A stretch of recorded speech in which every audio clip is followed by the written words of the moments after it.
And coming to the stage right now, the director and co-writer, Chris Lowell. Hey, y'all. Thanks for coming out. Hey, Chris. Hey, what's up, Ricky? How's it going? Not too bad, man. Let's talk a little bit. I mean, just watching the trailer, I'm thinking about how much drinking there is in the movie. There's a lot of drinking in the film. How much your actors had to pretend to be drunk or were drunk. What was the vibe like on set when you guys had to do a lot of those scenes? Well, basically what we did was we had the we had the cast up to the house about a week beforehand to do rehearsals, and they lived in the house. They cooked. They ate. They played whiskey slaps. They went skinny dipping. They basically lived out as much of the film kind of as possible, which was actually great because when we went to start shooting, there was already this shared history, which is completely necessary for a film like this about old friends. You really need to establish like a true, genuine feeling of a shared history. So when the cameras start rolling, everyone is extremely comfortable with each other, with the crew. That's exactly right. And then when it actually came time to shooting, while it was unofficial, I feel like in the whiskey slap scene, there may or may not have actually been whiskey being drunk. Did you turn a blind eye? What's that? You turned a blind eye? I don't know anything, you know. I'm also a producer on the film, so I can't like openly endorse that kind of behavior. But I know Ryan Eggold had no problem just walking around with an open beer can pretty much the entirety of the shoot. Talk about when you decided that you wanted to make a feature film and what the writing process was like for you and your co-writer. Yeah, so I wrote this film with my buddy Mo Narang, and we were at my family's house in North Georgia where I grew up with all of my friends, and Mo and I started.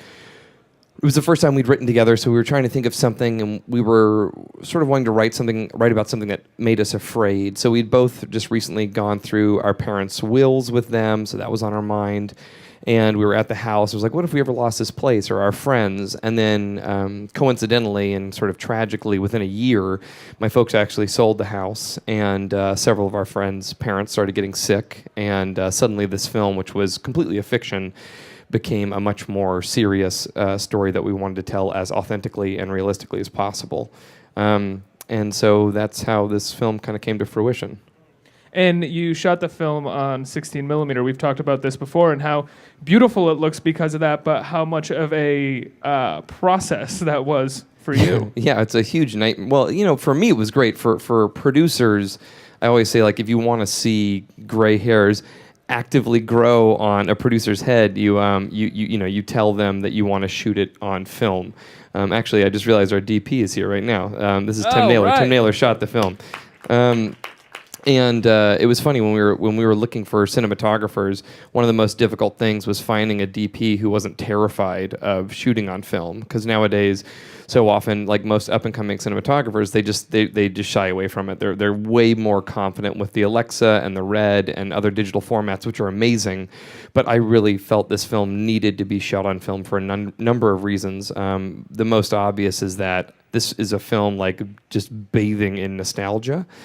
And film, sadly, is kind of immediately nostalgic, especially nowadays. Especially things like Super 8, which we experiment quite a bit with in the film. It just feels different. And in a world of independent cinema today, where it's all digital, when you can feel the grain, the constant movement, you know, there's a lot of dust and hair still left in the film. It just gives it a level of authenticity and nostalgia, and just a different look than what you see out there nowadays. You've been working in television for a long time with a lot of really incredible writers and showrunners. In the credits, you see a few of those names. What role did they have in your writing process, in your thought process in making the movie? Well, what was really awesome is, Mo and I originally never really thought this would turn into a film. We never really thought it would come to fruition. So it began just more as like a writing exercise for the two of us. So what we would do is we would write a draft, and then I would send it off to Jason Reitman, who I worked with on Up in the Air, or I would send it to Tate Taylor, who directed me in The Help, or any number of other great screenwriters, directors. I'd send it to Rob Thomas, and the guy from Matchbox 20. Yeah, the guy from Matchbox 20, who had great lyric notes that I cut. But it was wonderful because I would just get these just unbelievable notes back. And then once we actually finished shooting the film, I invited all those same people to be in the editing room when we were doing test screenings. and they had equally helpful broader notes and also a lot of really great micro notes, and it's wonderful. Did you ever feel intimidated by showing them your work, considering you're working with, or you're showing Jason Reitman, who's been nominated for an Oscar, or people like that? Not really. I mean, I wouldn't show the film to anybody that I wouldn't consider a friend. I mean, otherwise it's sort of a recipe for disaster. And they were all. What I've learned is I feel like with actors, oftentimes there's this real sense of competition, and you don't really want to share or give advice because it just feels a lot more dog eat dog. Whereas with directing, I think just getting a film made is like one of the most difficult things in the world, and it's so personal to the director that there's a lack of competition felt. I felt more often that any director I spoke to about it was more than willing to offer their thoughts, their advice, their help in any way that they could. It was great. Talk a little bit about the casting. Some of these people are old friends of yours. Yeah, well, actually, really, the only person I knew prior to this movie was Beck Bennett, who's got the mustache over there. Beck's on Saturday Night Live now, and he's also the guy in all those AT&T commercials with the kids. And Beck was my roommate freshman year of college. He's just a genius actor, and I actually think this film really showcases what he's made of. More than just the comedic side. But every other one of the actors, we sort of had a blanket rule for the film, again, something that producers hate, which is that Mo and I had watched every single reunion film out there, from the ones that worked to all the ones that really did not work, of which there are plenty more. And one of the things that we noticed in a lot of the films that didn't work is they would be stacked with celebrities, which I understand the reason behind that. But the problem is, for an audience, when you're watching it, if it's about old friends, the moment they show up on camera, you're like, you're not old friends. You're from this movie and you're from that TV show. And it kind of, you sort of immediately put at arm's length. You'd almost rather be seeing them share Hollywood stories. Yeah, kind, exactly. You know? Yeah. They're talking about, like, how drunk they got at the awards parties or something. That sounds awesome. I'm going to make that movie next. Yeah, that's good. Part 2. But so when we were casting, I really wanted to work with actors who were willing to commit to auditioning for the film, to table reads, to chemistry reads, to rehearsals, and to run of pictures. So there wasn't a prescribed hierarchy. It really felt like, and then also I kind of wanted to work with up and coming talent. So the casting directors of this film also did the help with me. They did August Osage County, and they are also super well known for breaking new talent because they cast things like Winter's Bone and Boys Don't Cry. And so when I met with them, I was like, I want to see all the up and coming talent. I want to see all the people who haven't had their moment yet. And they brought in this remarkable group of actors. And the way I was able to sort of placate the producers is I was like, I want to be the movie that 10 years from now people look back on and say, like, how on God's earth did they get this fucking cast together? You know what I mean? Sort of like a Dazed and Confused. Yeah, sure, I'll take that. What was the #1 reunion-inspired movie? I mean, I think it would be ludicrous not to acknowledge movies like The Big Chill, which are obviously very iconic for the reunion genre. So Return of Secaucus 7 is an amazing one as well. I don't know. I think actually the one that Mo and I probably watched the most is this movie Jules et Jim by Truffaut. It's great. It's about friendship. They go away, they come back. The friendship gets broken a few times. There's a great love triangle. There's a lot of games. There's a lot of play in it, which I really loved. So those were probably the films that we kind of kept thinking of. And so not only shooting on film, you also are showcasing a lot of your own photographs. You're a photographer, and you use as a sort of narrative tool these photographs to showcase memory, thoughts, all the time. That's right, yeah. So there's this because this film was inspired by a lot of the things that happened to me, even though those things happened to me after we'd written the script, there's this sort of like art imitating life, imitating art theme kind of going on throughout. And we find various ways of sort of sprinkling that in, whether it's cutting to these black and white photographs, which are my photographs that I took, most of which appear in the film were ones that I took at our house in Georgia, which sort of signify the protagonist's drifting away into whatever delusions he's having. We also keep a lot of the rollouts. So when you're shooting on film, anytime there's light leaks or overexposure or you're changing the mag, the film sort of has this beautiful run of color as it's being emptied out. And we actually begin the film with all the rollouts. So that was another big element. I happen to love on set horror stories, and I know that you were shooting on film, and that there were some days where you got a little, it was a bit tragic for you. What was your worst moment on set? Well, there were definitely times where, when you're shooting on film, you get what are called dailies. So you send the film off to, we'd send it to Deluxe in New York, and then the next day you get all the dailies back. But because we were such a low budget, and because we were in rural northern Michigan, we were getting weeklies. So, in the middle of week 2, we would get the dailies back from week 1, and we'd see like, oh no, there's, we had a hair in the lens here, or they processed it wrong at Deluxe, and now they're static, and we have to reshoot these sequences, and that was always a little bit nerve-wracking because it wasn't what we shot yesterday, it was what we shot a week and yesterday, you know what I mean? Which was terrifying. I think one of our finest hours, though, it could have destroyed the film, was right towards the end. We were shooting splits, which means we were shooting half day, half night. The day before, we'd gotten backed up. We couldn't finish some stuff, so we had to really be on our A game. That's right. So we shot one of the most emotional scenes in the film during the day. It went great. Ryan Eggold killed it.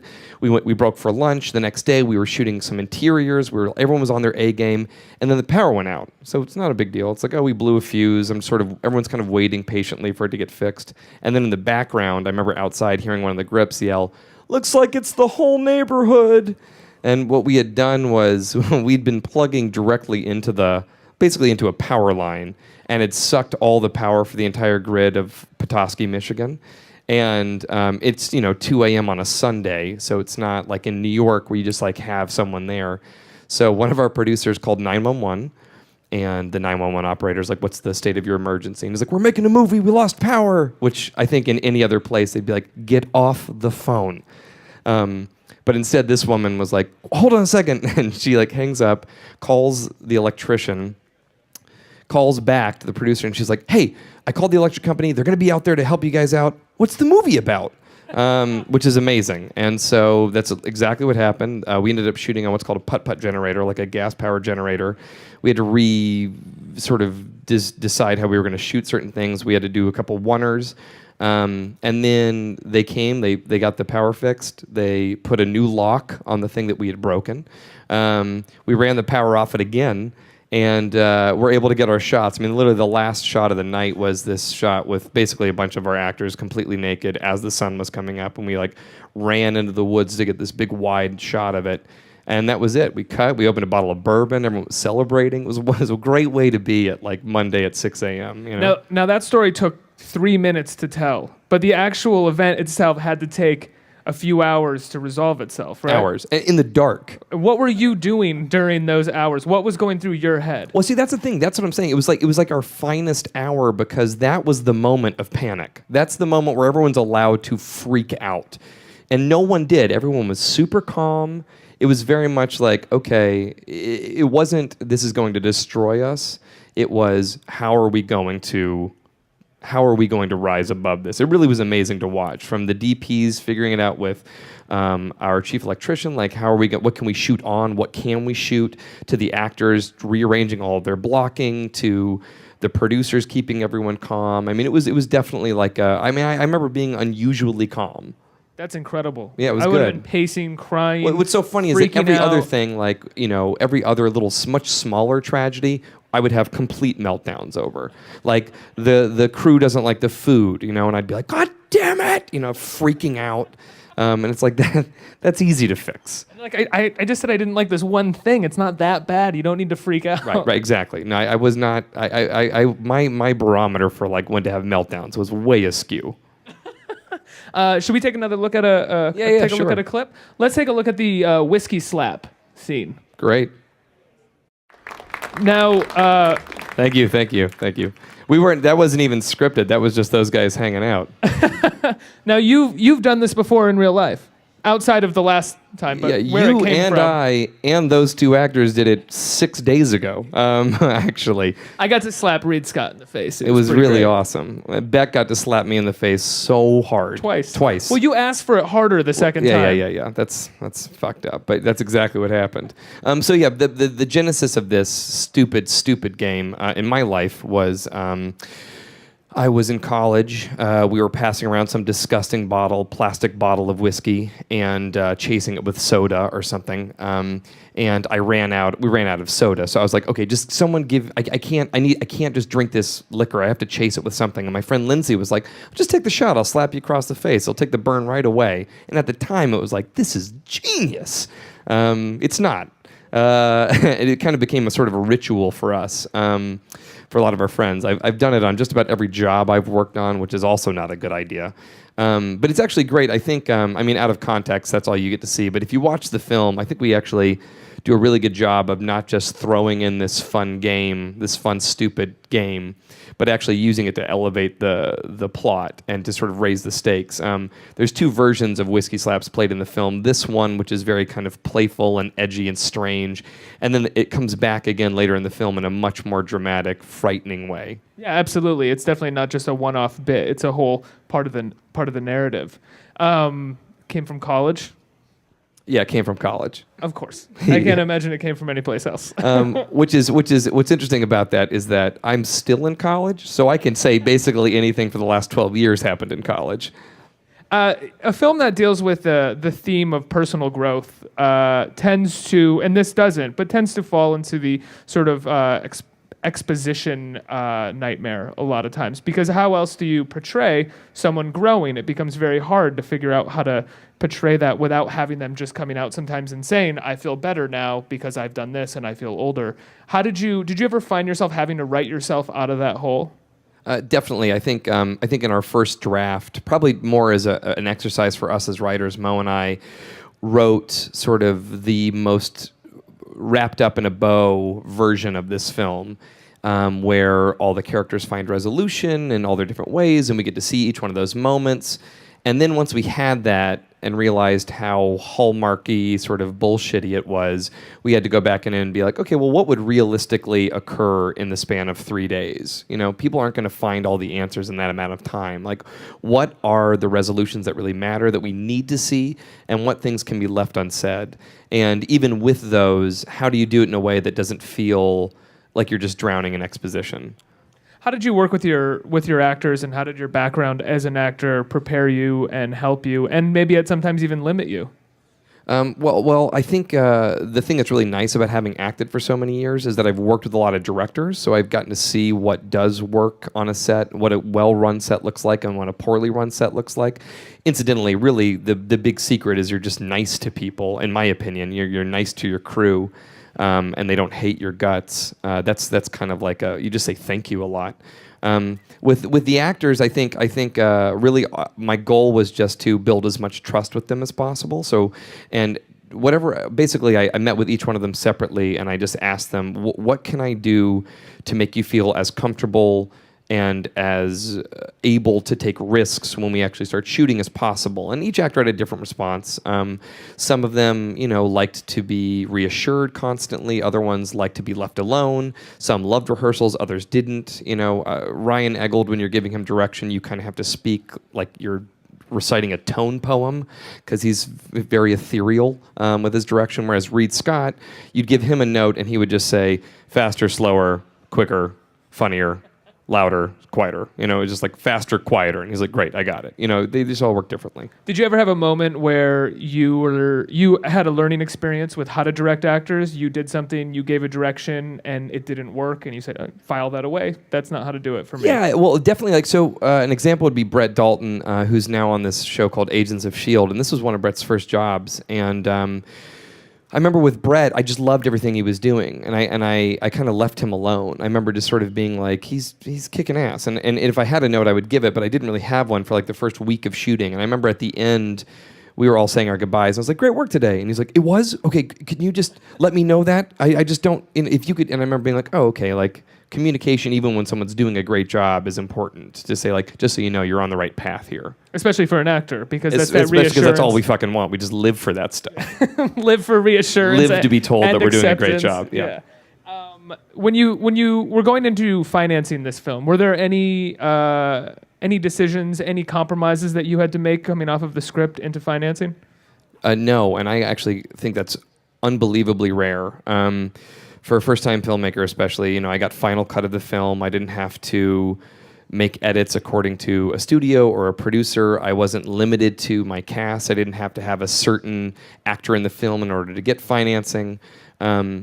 I was able to shoot on film, which wasn't necessarily economically smart. What do you attribute this to? Were you just very good at pitching and having a clear vision, and everyone understood where you were coming from, so no one felt like they could, I don't want to say undermine you, but sort of be like, well, it doesn't seem like he has this plan, so maybe we should try to assert something there. I think it was two things. I think part of it was that I was really good at pitching the film, but more importantly, I was good at pitching the film. I pitched it with my writing partner, Mo, and Mo comes from a financial background. So we would go into a room and I would ramble about why this film needed to be made and why it would be different from other union films and what I was going to do and the people that I could lean on to help with the film. And that really got people excited.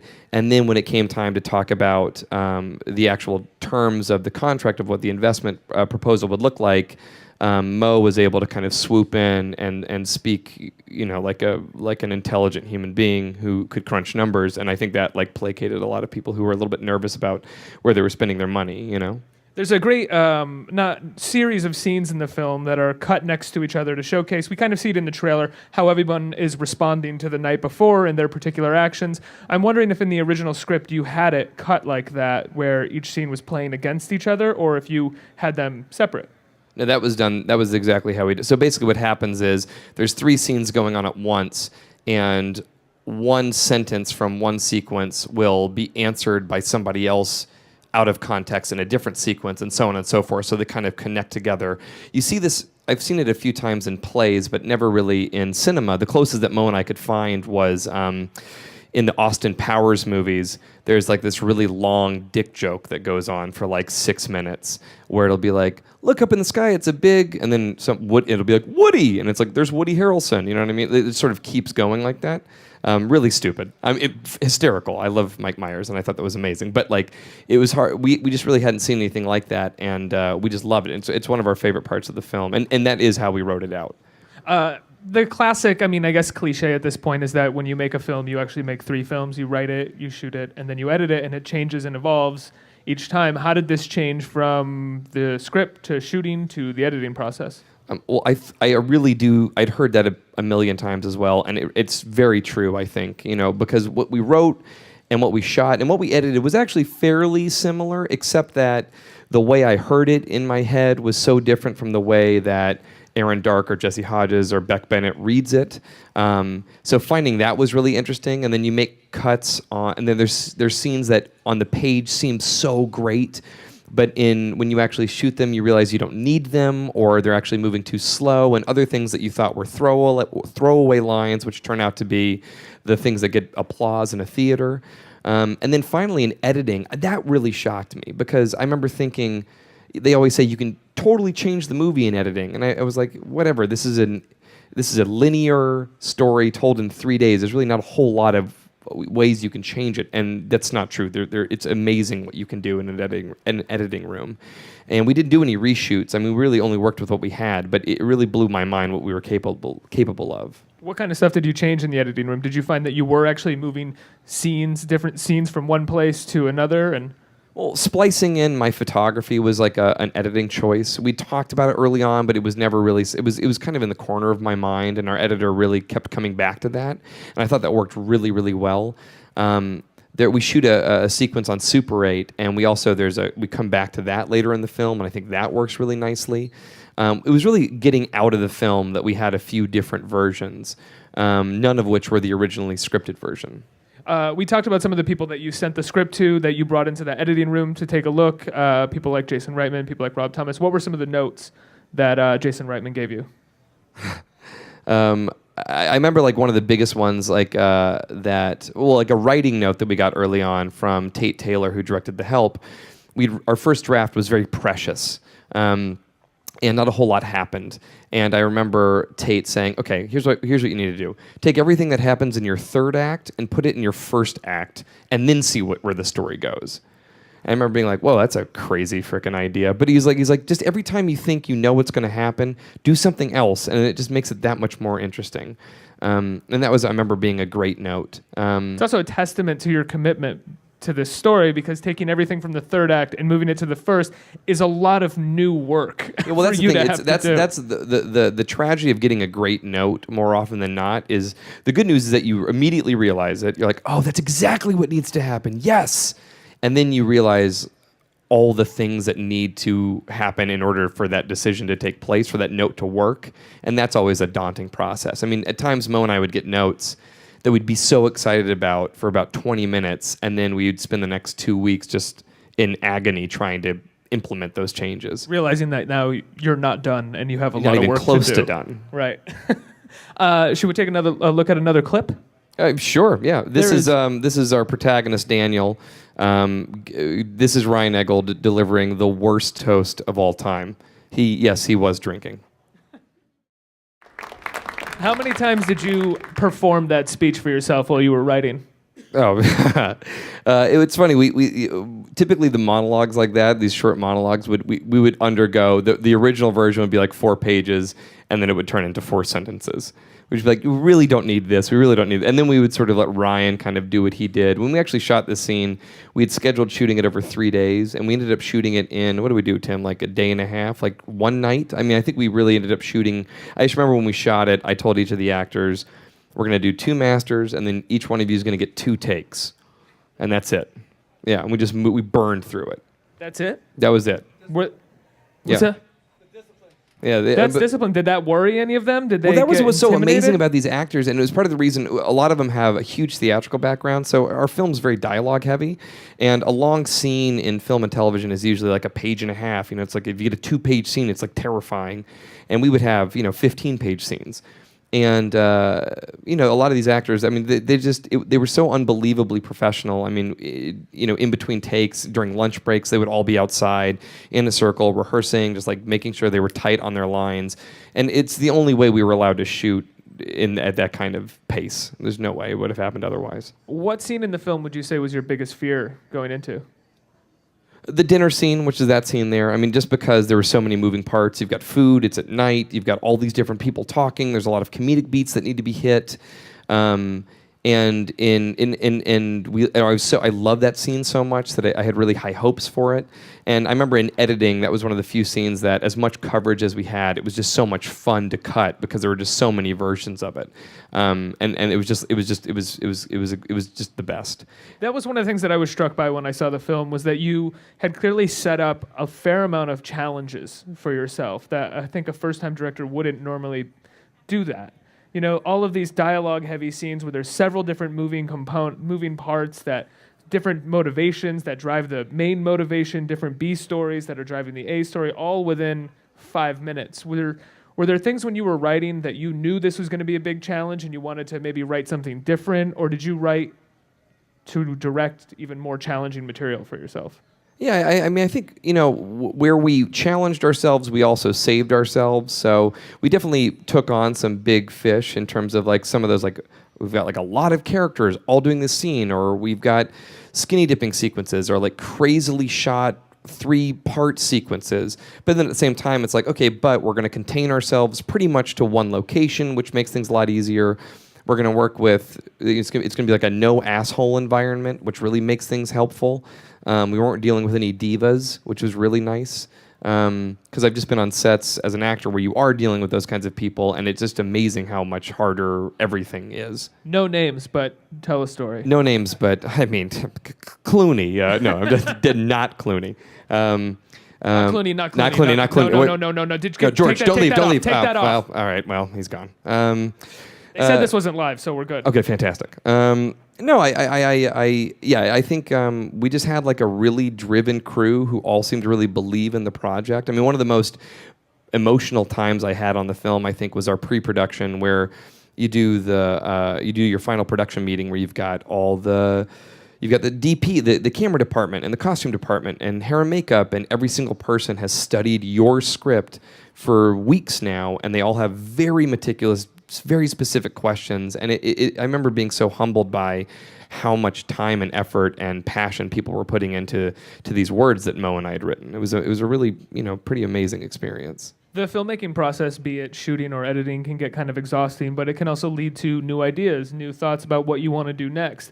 Did you finish editing, finish this film, and go right into writing something again? Do you have plans for something new? Yeah, we have a couple more projects in the pipeline, very different from this, and I think kind of reactionary to this. So, In what way? well, like for example, this is a lot of principles, roughly my age. You know, the next film and it's a linear story. The next film is basically teenagers and adults, and it's told in a non-linear fashion, and it's a straight drama. It's about basically drug abuse, teenage drug abuse and rehabilitation, and I think it was just like, and I think in a lot of ways it was flexing muscles that had been sort of deprived from making this film. Which is almost a subconscious thing. You don't necessarily come out of this and say, I have Exactly. to do this different thing. It's all of a sudden your brain starts It's all of a sort sudden I'm like, I really want to tell this kind of story right now, and then about halfway through it, you're like, I wonder why, and then you realize like, oh, this is why. Right, absolutely. Should we open it up for questions? Yes, we What do you should. think? Look at this. Oh man, Someone right was on telling time. us that we should open it up. If you guys have any questions, Does fire anyone at will. have any questions? Yeah, what's up, dude? Kickstarter.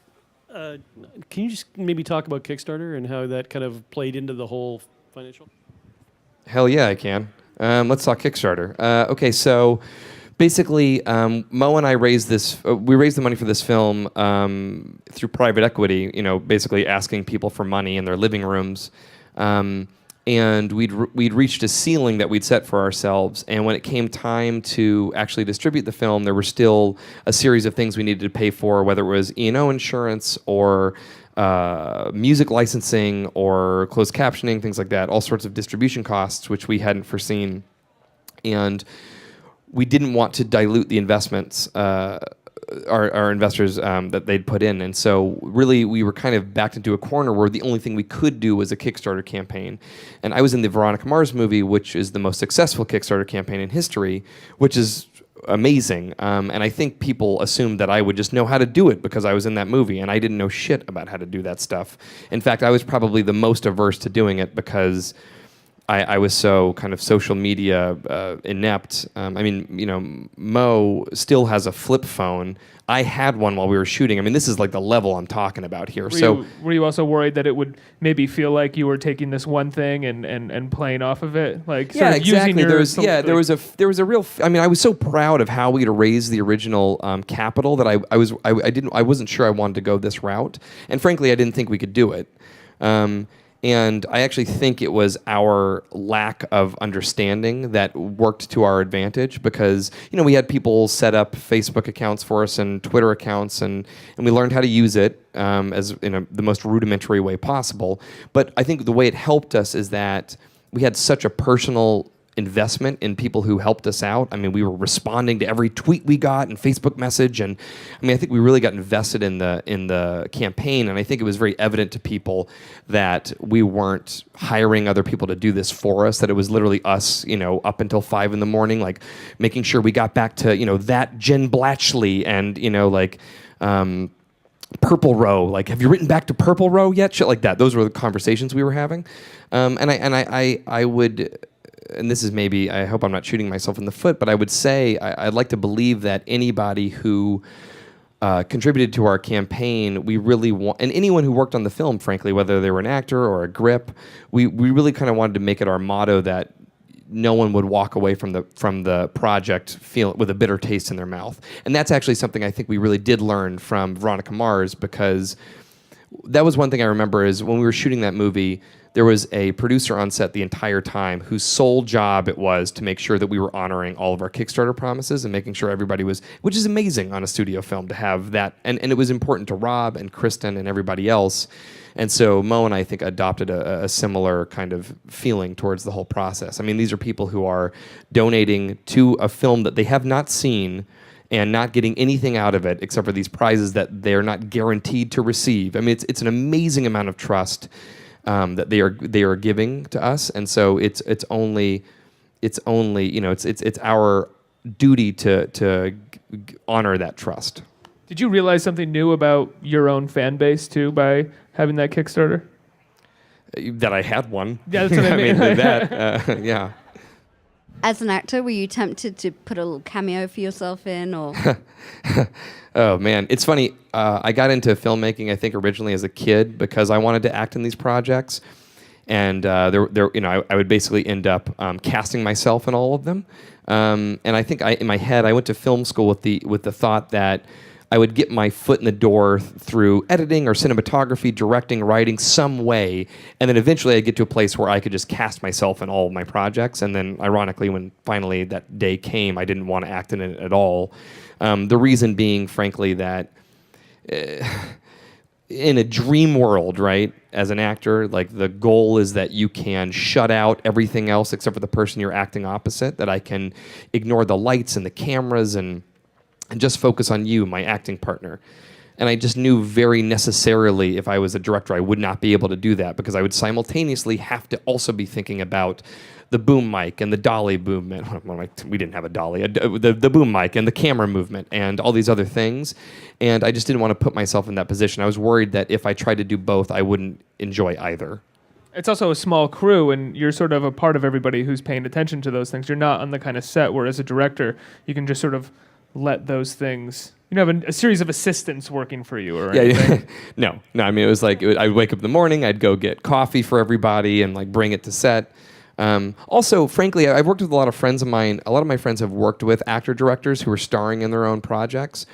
And one thing they often complain about is they'll be like, I'm working with him, the director, who's also the actor, and we're doing the scene, and he's supposed to be, acting with me, and I can see him just judging my performance and thinking about what notes he's about to give me, which really takes you out of it.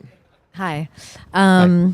So I'm an actress and a filmmaker also, and I'm curious. I came in late, so I don't know if you said this already, but what was the total budget of the movie, and also how much did you raise on Kickstarter, and how long did it take you to raise the money? Not on Kickstarter, but just from people. Sure. So the budget was low.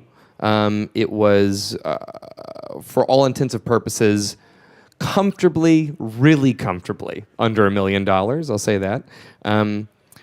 Really comfortably.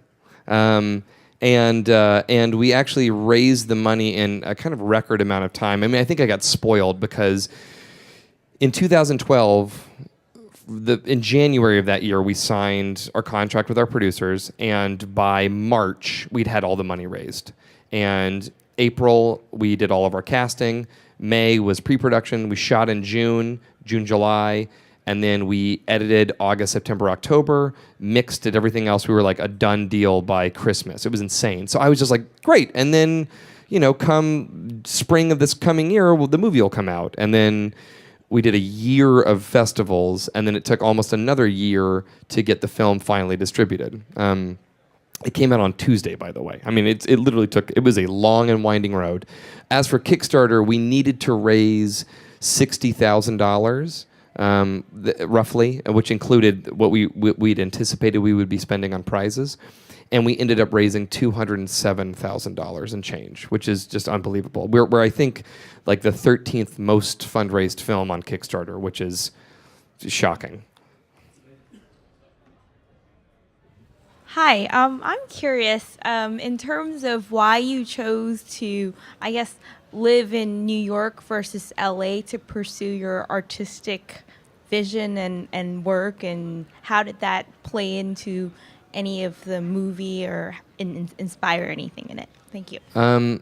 So yeah, the infamous New York versus LA question. I could talk about this ad nauseum, and if I'd been drinking beforehand, I probably would. Let's roll. Let's go. You ready? We'll get to the whiskey. Hold on. Long story short, I lived in Los Angeles for 7 years, and that city was very good to me, and I really enjoyed it. But I absolutely think that I never would have made this film had I stayed there.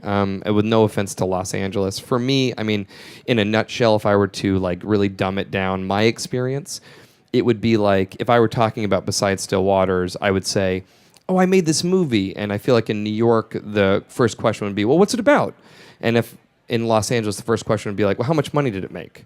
Or who's your lead? Like, who's the talent? Who's producing? Like, it was sort of, that's an industry town first and foremost, and you can't escape the entertainment industry there. And I feel like in New York, I don't know if it's because there's so many because of the fine art community here or the theater community here, but there's such a respect for art's sake, and I just think it was a really nourishing environment for me, which is why I moved here and stayed here. I love this city. I'm drunk on it. Go for it. What's up, dude? Hello, how are you? What was there? Did you say why you picked Michigan? Oh, no, I didn't. Okay.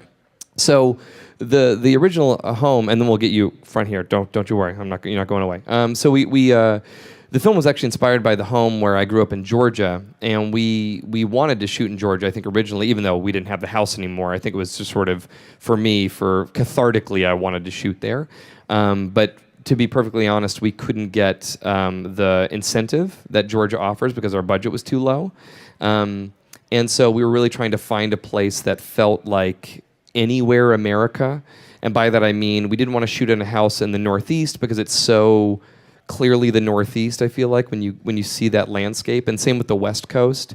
And Michigan has just some of the most gorgeous lakes in the world, and more than that, also Michigan has this incredible film community that was really thriving for years, and then they went through all sorts of film tax incentive cuts, and a lot of people who had moved there full time, invested in equipment and homes, all of a sudden the entertainment industry just left. So we ended up getting this spectacular crew that we never would have been able to afford in New York or LA, frankly. I mean, I remember that's something that Tim always talked about. Like, we were really blown away by the crew that we got. And then there ended up being all these serendipitous things that happened. For example, the protagonist has this real obsession with Ernest Hemingway. And the house where we shot in Petoskey, Michigan, we literally shot next door to the Hemingway estate, where Ernie wrote up in Michigan, all this sort of Nick Adams stories. So at a certain point, it just felt like we were in the right place. But that was the original reason that we went with Michigan. Yeah. Let's do it. Last question. Last but not least, let's go. You talked about writing the script as more of a writing exercise. At what point did you know you wanted to direct it, and did you find it difficult to then get the job, I guess, as the director? So what I mean by an exercise is that Mo had never written in the past. I'd never written with a writing partner, so we sort of took the pressure off of ourselves, which is really nice. And also, I had no idea how to even make a movie, so that's why I don't think I ever thought it was going to happen. And then what happened was I was shooting a film. The producers, like anyone else, I was like, "Hey, read this. Give us notes." And they read it, and then 3 days later, they're like, "Let's make it." And so one thing I definitely had to accept is I think there's this delusion that you can sort of act in between as you're prepping a film or something like that. And what I learned very quickly is there's so many ways a film cannot get made. There's so many times where it can fall apart that for me, I just had to be completely on board. So the moment we said we were going to do it, I just called my reps and said, like, I can't do any acting jobs for this year. I just have to totally only do this thing. Otherwise, it'll just never happen. How did your reps respond? Well, I'm still trying to get them to call me back, but eventually I think they're going to be really happy with me. Thank you guys so much, Thanks, by the way, guys. for coming out. Really